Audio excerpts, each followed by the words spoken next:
क्योंकि जितना मैं एमएलए में सबका हूं ना, और आपने हमें चुना है क्योंकि विचारधाराएं अलग अलग होती हैं, लेकिन डेवलपमेंट तो सबके लिए कॉमन है ना। तो डेवलपमेंट के लिए आपने हमारे पास आना, क्योंकि जितना अगर वो हमसे दूर रहेगी जनता, तो उतना हम भी सही से काम नहीं कर पाएंगे। तो उनका सहयोग बहुत जरूरी है।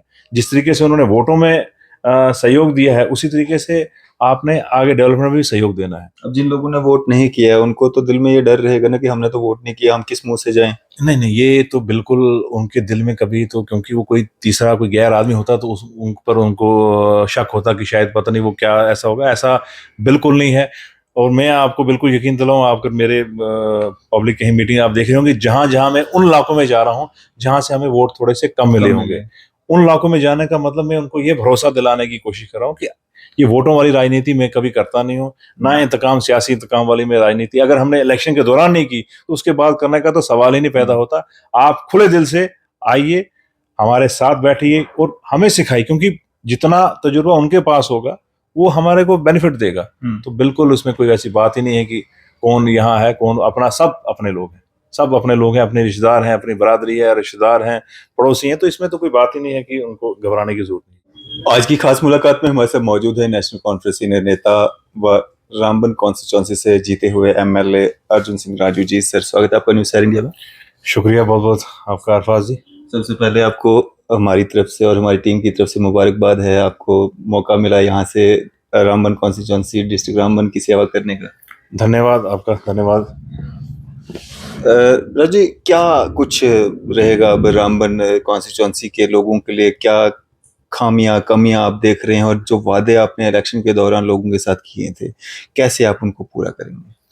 देखिए, जहाँ तक कमियों की बात करें, और खामियां तो नहीं मैं कहूँगा, लेकिन बहुत सारी कमियां हैं हर एक शोबे में। आप चाहे आपका एजुकेशन देखेंगे हम, चाहे मेरा यहाँ का हेल्थ सेक्टर देखो आप, चाहे इंफ्रास्ट्रक्चर का आप देखिए, रोड इंफ्रास्ट्रक्चर देखिए, किसी भी शोबे का इंफ्रास्ट्रक्चर देखिए, उसमें हम रामबन जो है वो सबसे निचले पायदान पर आता है।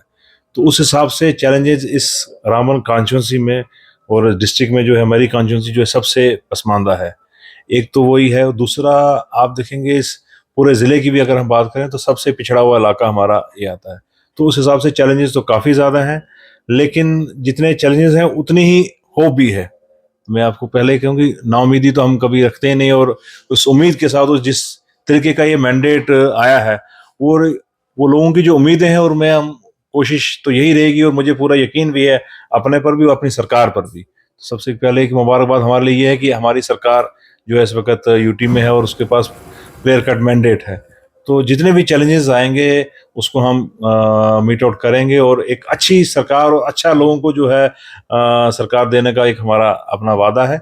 और हर एक सेक्टर में जो है इम्प्रूवमेंट इन अगले 5 सालों में आपको देखने को जरूर मिलेगी।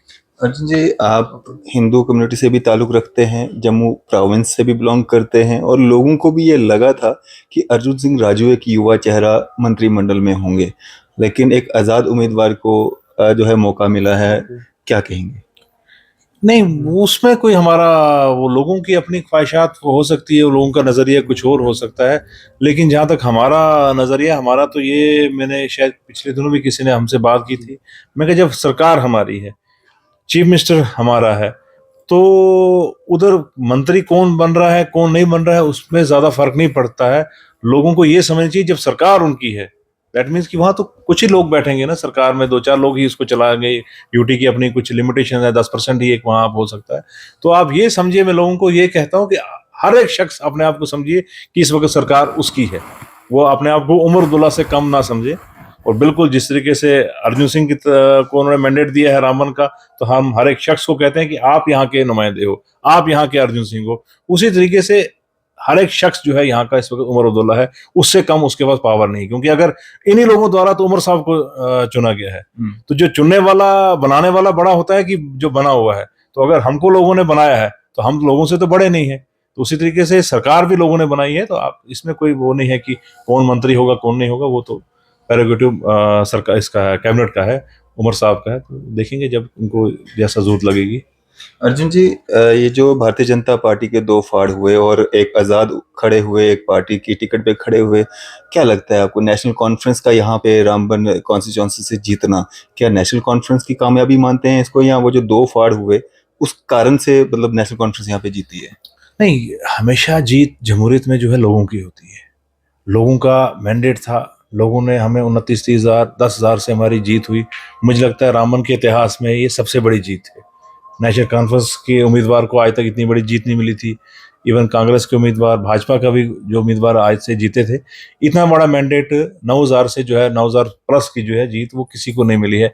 तो ये लोगों की जीत है। इसमें फिर चाहे कहीं किस तरीके से होता है, हर इलेक्शन में अलग अलग डायनामिक्स होते हैं।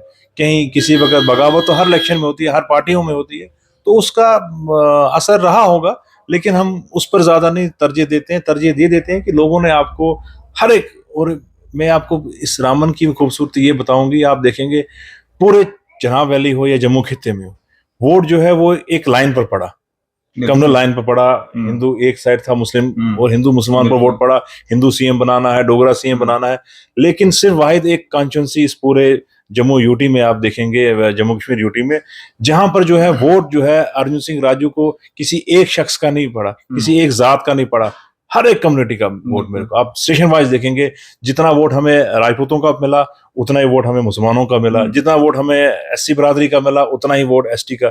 तो हर एक कम्युनिटी कम ज्यादा जरूर रहा होगा उसका, लेकिन हर एक कम्युनिटी, हर एक इलाके से हमें वोट मिला है। तो ये लोगों की जीत है रामबन कॉन्स्टिट्यूंसी में। तो इसमें हम तो उसको इस हिसाब से देखते हैं कि जमहूरियत की जीत है। बिल्कुल। तो अर्जुन जी, क्या काम आपके कॉन्स्टिट्यूंसी के प्रायोरिटी पे रहेंगे, जो आपकी नज़र में है, जो आपकी डायरी पे कहीं पे लिखे हुए हैं कि ये प्रायोरिटी पे काम होने चाहिए, क्योंकि यहाँ के लोगों को काफ़ी समस्याएं हैं? देखिए, इलाके वाइज आप देखेंगे तो यहाँ सबसे इम्पोर्टेंट है रोड इंफ्रास्ट्रक्चर। कहाँ कहाँ? आप देखेंगे सराज में, देखेंगे मेरे वहां पर कई सारे इलाके हैं। आप कुमेद में जाओ, घाड़ी, सतरा, ठाठा, नीचे आप, आज मैं कुंडी में गया, वहां से आगे आप सिरो तक रोड में, चक्का को, मतलब कई इलाके जो है हैबिटेशन, रोडें अगर कहीं बनी भी हैं तो उनका जो हैबिटेशन जो है वो कहीं नीचे रह गई, कहीं ऊपर रह गई है, तो रोड्स का उनको कोई उस तरीके का फायदा नहीं हुआ। अच्छा, हमारा ये है कि जो नई पीएमजीएसवाई अगर फेज 4 स्टार्ट होगा तो उसमें हम लोगों को जो कवर्ड, जो अनहैबिटेशन, जो है जहाँ पे हैबिटेशन है, जहाँ रोडें नहीं पहुंची हैं, वहाँ रोड पहुंचाने का मेरा फर्स्ट प्रायोरिटी जो है, चाहे वो सिराज हो, चाहे आपका मेरा पोगल परस्तान उकड़ाल ब्लॉक है, वहाँ आप देखेंगे गुजराड़ा में है, वहाँ आप नौगाम में है, मतलब ऐसे ऐसे इलाके हैं जहाँ पर अभी रोडें अगर कहीं पहुंची में, लेकिन आबादी को उसका फायदा नहीं हो रहा है। तो हम आबादी को टच करेंगे रोड पहुंचाने की। उसमें फायदा हमारे पास क्या है कि एक तो उसमें आपका कहीं आपको बीमार होता है तो जो लोग डिमांड कर रहे हैं हेल्थ जी प्राइमरी खोल दो, मैं कहता हूं जब आपके पास रोड पहुंचेगी, आपका डिस्टेंस आधा घंटे में आप रामबन आ सकते हो, या किसी नियरेस्ट, चाहे उकड़ाल हेल्थ सेंटर है या बटोत है, तो उस पर हमारा जोर रहेगा रोड इंफ्रास्ट्रक्चर पे। अगले आप 1-2 सालों पे जो मेरा फोकस है वो रोड को रोड नेटवर्क इंप्रूव करना है। सेकंड जो है हमारा एजुकेशन।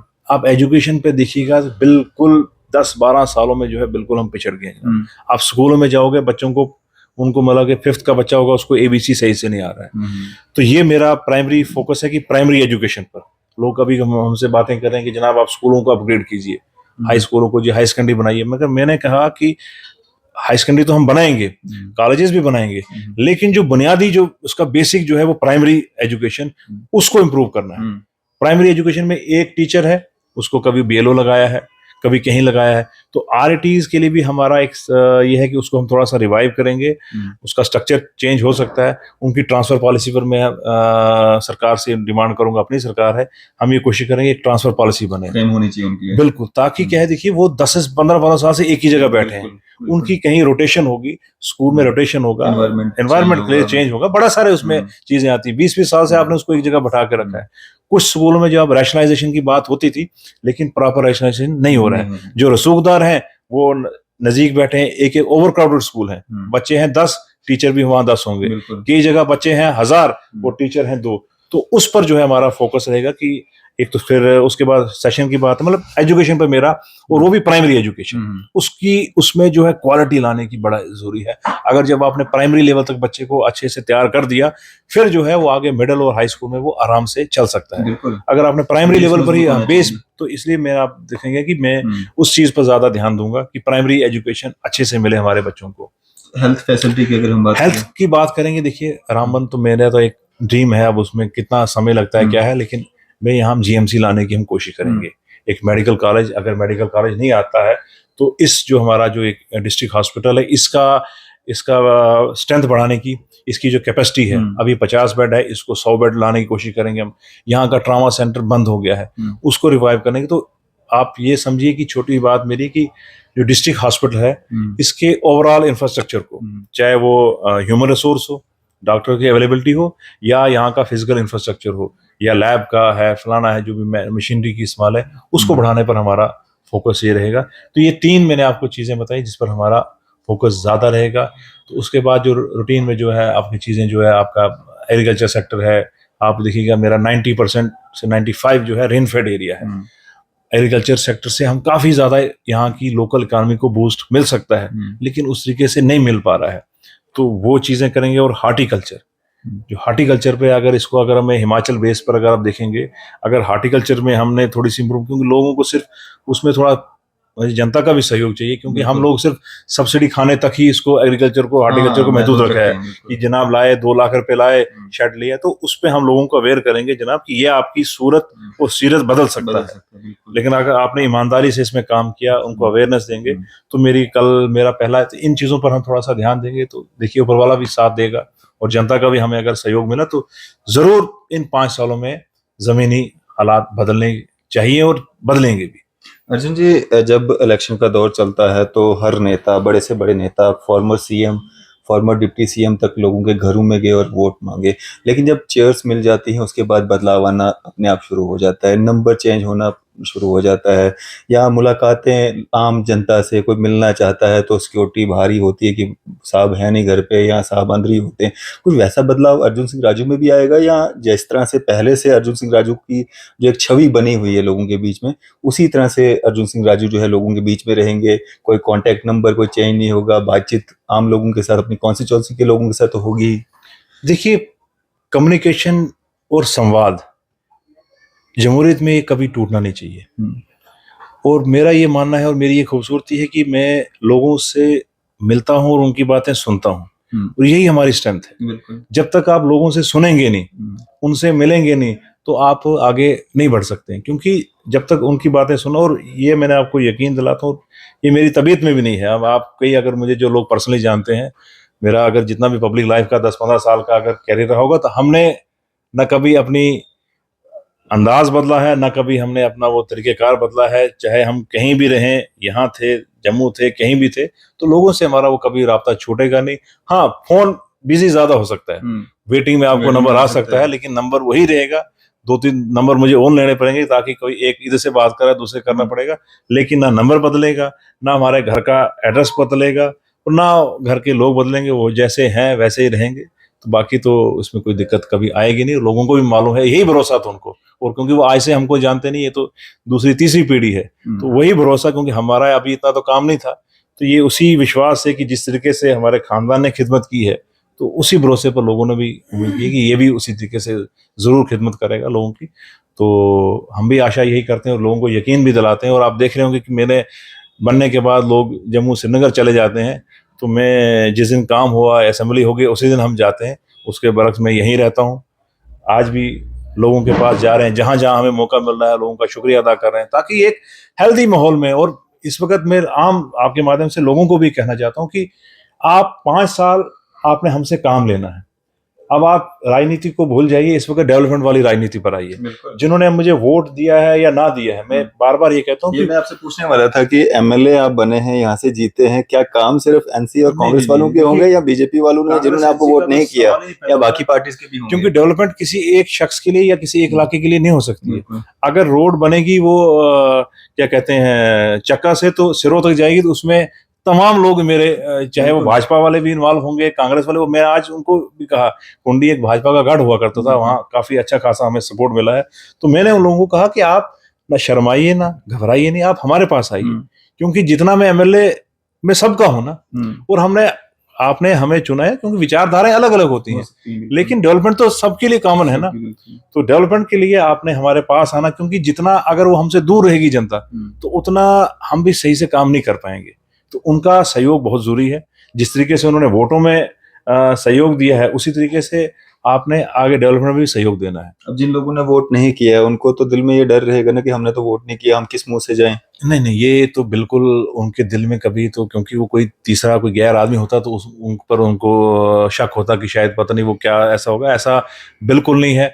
और मैं आपको बिल्कुल यकीन दिलाऊं, आप अगर मेरे पब्लिक कहीं मीटिंग आप देख रहे होंगे, जहां जहां मैं उन इलाकों में जा रहा हूं जहां से हमें वोट थोड़े से कम मिले होंगे, उन इलाकों में जाने का मतलब मैं उनको ये भरोसा दिलाने की कोशिश कर रहा हूँ कि ये वोटों वाली राजनीति मैं कभी करता नहीं हूँ, ना इंतकाम, सियासी इंतकाम वाली में राजनीति अगर हमने इलेक्शन के दौरान नहीं की तो उसके बाद करने का तो सवाल ही नहीं पैदा होता। आप खुले दिल से आइए, हमारे साथ बैठिए और हमें सिखाइए, क्योंकि जितना तजुर्बा उनके पास होगा वो हमारे को बेनिफिट देगा।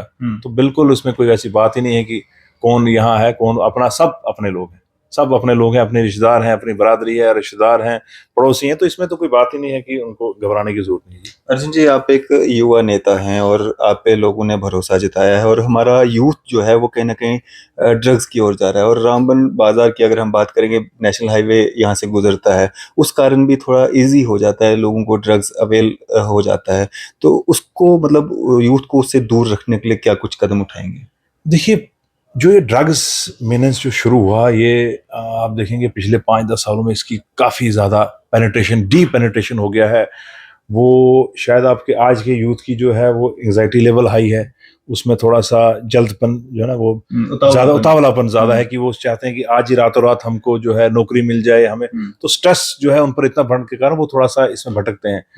तो मेरा एक अपना ज़ाती एक मानना यह है कि इसमें अगर हम उनको घर में शिक्षा अच्छी हो और थोड़ा हमारी जो है ना रिलीजियस एजुकेशन, अगर कोई मुस्लिम है तो उसको अपने दीन की तालीम वो ज्यादा उस पर थोड़ा ध्यान रखे, हिंदू है तो उनको अपने शास्त्र पर थोड़ा सा है, क्योंकि रिलीजियस एजुकेशन अगर बच्चे को शुरुआत से हो तो इस साइड वो कम जाएगा। बिल्कुल। तो ये जो हमारी एजुकेशन सिस्टम की भी कहीं ना कहीं खामी है, जिस तरीके से हमें अगर शुरुआत में, हमें याद है बचपन में कि हमें थोड़ा सा कहीं ना कहीं एक ऐसा माहौल था कि आपको थोड़ा सा रिलीजियस माइंड होना जरूरी है, क्योंकि वो हमें एक सही और गलत का दिखाता है।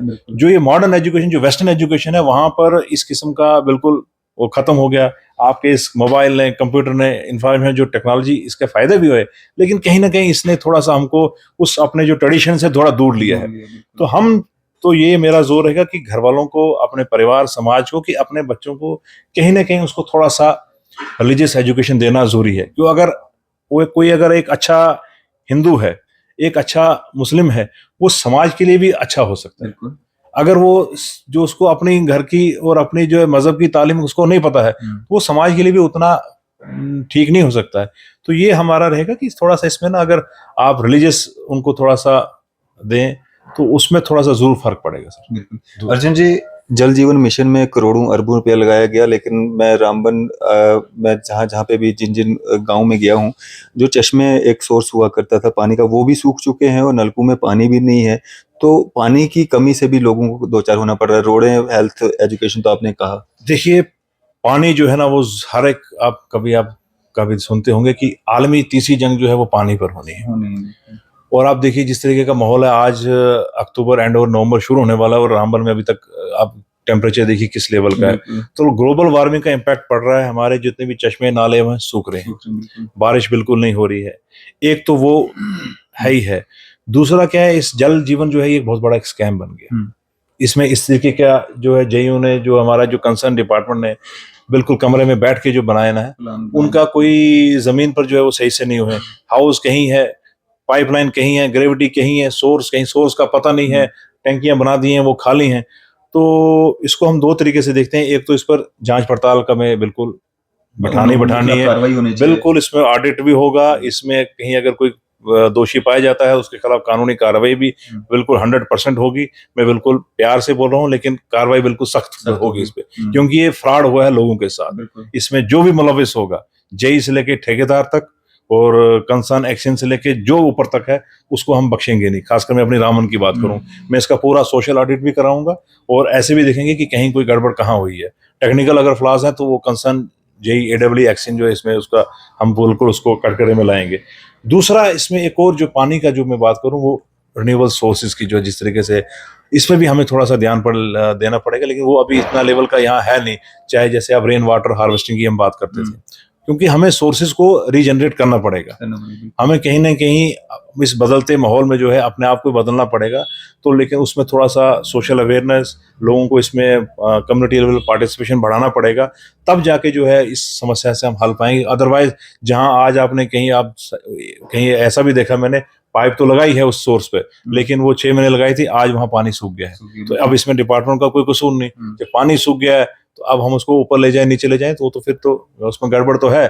लेकिन कहीं ना कहीं इसमें दोनों चीजें इन्वॉल्व हैं। एक तो हमको भी थोड़ा सा देखना है पानी को कैसे बचाना है, उसमें बड़ी सारी चीजें हैं, और लेकिन डिपार्टमेंट की भी कहीं ना कहीं इसमें मुझे गलती मिली है। आज मैं कहीं गया था तो वहां उन्होंने कहा जनाब हाउस बना है, वो बिल्कुल अभी पानी पड़ा ही नहीं है, तो क्रैक है, एक डुक्सन से ऊपर एक इलाका है।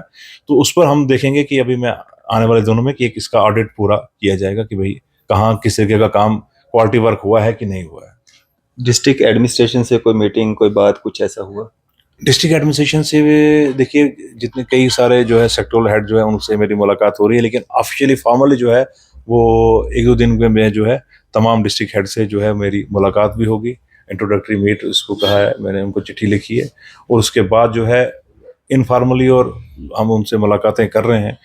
कंसर्न बीडीओ से मेरी मुलाकातें हो गई हैं, अभी एग्रीकल्चर के हेड थे उनसे है, हार्टिकल्चर हेड, तो अपने लेवल पे वो काम चले आ रहा है। तो दोनों अभी इस वक्त हम लोगों से भी मिल रहे हैं और यहाँ भी मिल रहे हैं, लेकिन आप जल्द देखेंगे कि कहीं ना कहीं आपको कुछ ना कुछ थोड़ा सा जमीन पर फर्क आएगा भी। अर्जुन जी, पेशे से आप एक एडवोकेट हैं, तो क्या एडवोकेट्स के लिए भी कुछ रखा है मन में कि एडवोकेट्स की भलाई के लिए क्या कुछ और बेहतर किया जा सकता है? देखिए, मैं एडवोकेट तो पेशे से था, और यहाँ मैं रामन से मेरी शुरुआत हुई थी, तो मैं साहब का बार प्रेसिडेंट था, तो यहाँ बार प्रेसिडेंट होते हुए कुछ छोटी मोटी हमने डेवलपमेंट जो कराई तब कराई। हाँ, उसके बाद मैं जम्मू जब शिफ्ट हुआ, लेकिन अपने देखिए जो मेरी वकील बरादरी है फैटन, चाहे वो रामन की पूरे में यूटी की बात करूं क्योंकि उनका हिस्सा हूं, तो जरूर उनके लिए मेरा पहली तो प्रायोरिटी रामन की है कि हाँ बाकी जगहों डिस्ट्रिक्टों में जो है वो कोर्ट्स जो है वो तैयार हो गए हैं, लेकिन मेरे अभी भी रामन के जो वकील हैं इनके पास वही ओल्ड स्ट्रक्चर अवेलेबल है। तो ये मेरी कोशिश होगी कि इन 5 सालों में जो है कम से कम मेरी कोर्ट की बिल्डिंग जिसके लिए जमीन वगैरह को एक्वायर हुई है, तो वहां पर काम जल्द से जल्द शुरू कराएंगे। और कई सारे वकीलों के अपने मुद्दे हैं, उनके जूनियर्स मेरे वकील हैं जिनका स्टाइफन का इश्यूज है, क्योंकि बड़ा स्ट्रगलिंग प्रोफेशन है ये, तो दिन ब दिन ये उसमें मेरा एक अपना मन है कि मैं एक बिल लाने की कोशिश करूंगा जिसमें एडवोकेट प्रोटेक्शन बिल की एक मैं सोच रहा हूँ। दूसरा, जूनियर जो इतने वकील हैं उनको कोई स्टाइफन दिलाने के लिए एटलीस्ट 4 साल 5 साल तक थोड़ा सा उनको, जिनकी माली हालात ठीक नहीं, क्योंकि मैंने कोविड में देखा कई सारे वकीलों ने जो है अपना पेशा छोड़ दिया, तो बड़े सारे इनके चैलेंजेस हैं। तो उस पर जरूर उनका मैं एज ए छोटा भाई बड़ा भाई बन के जो है हमेशा उनका साथ दूंगा, और जब जितना हमसे बन पाएगा उनके लिए, चाहे असेंबली में बात करनी पड़े या सरकार से बात करनी पड़ेगी, जरूर उनकी कुछ ना कुछ हम मदद करेंगे। अर्जुन जी, क्या एक मैसेज रहेगा आपका आम जनता के लिए, खासकर जो आपकी कॉन्स्टिट्यूंसी रामन कॉन्स्टिट्यूंसी की जनता है जो आपको देख रहे हैं और उम्मीदें हैं अर्जुन सिंह राजू पे कि ये हमारे जो ख्वाब हैं उन पे खरा उतरेंगे?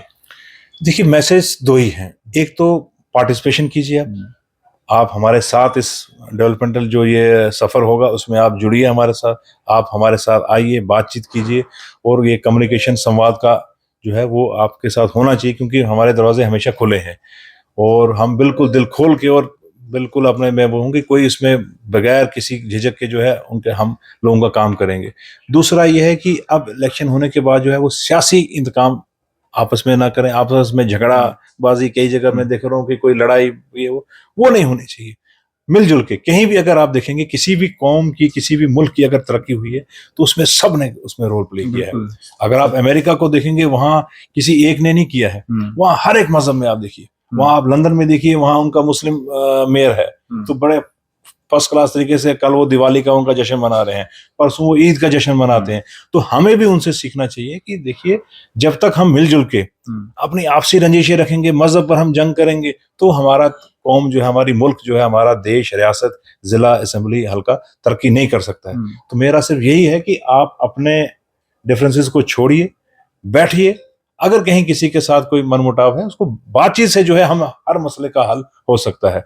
तो रंजिश नहीं रखनी चाहिए, और हमें ऐसे भी जो है हम काफी पिछड़ा हुआ इलाका है, हमारी रियासत काफी पिछड़ी हुई है, तो इस वक्त इसको जो है डेवलपमेंट पर, क्योंकि कई स्टेटें हमसे आगे निकल चुकी हैं, तो हम जब तक अपने मनमुटाव नहीं भुलाएंगे, जम्मू कश्मीर की जंग में फंसे रहेंगे, डोगरा कश्मीरी, डोगरा पहाड़ी इस हिंदू मुसलमान में डिवाइड में फंसे रहेंगे, तो हम तरक्की नहीं कर सकते हैं। तरक्की तभी होगी जब दोनों इलाके कश्मीर और जम्मू एक मिलके काम करें, रामबन और बनाल एक मिलके काम करें। हिंदू और मुसलमान जब एक मिलके काम करेंगे तो ये रियासत भी फले फूलेगी और यहाँ के हर एक सेक्टर का विकास भी होगा। चलिए, शुक्रिया हमारे बातचीत करने के लिए, अपना कीमती समय दिया। शुक्रिया, शुक्रिया बहुत बहुत आपका। तो ये थे हमारे साथ एडवोकेट अर्जुन सिंह राजू जी, जो कि नेशनल कॉन्फ्रेंस की टिकट पे रामबन कॉन्स्टिट्यूंसी से जीते हुए एमएलए हैं, और हमारी शुभकामनाएं आपके साथ हैं। तो आपकी इस पे क्या राय है? आप अपनी राय जो है जरूर साझा कीजिएगा। इसी तरह की मजीद अपडेट्स के लिए आप देखते रहें न्यूज़ शहर इंडिया।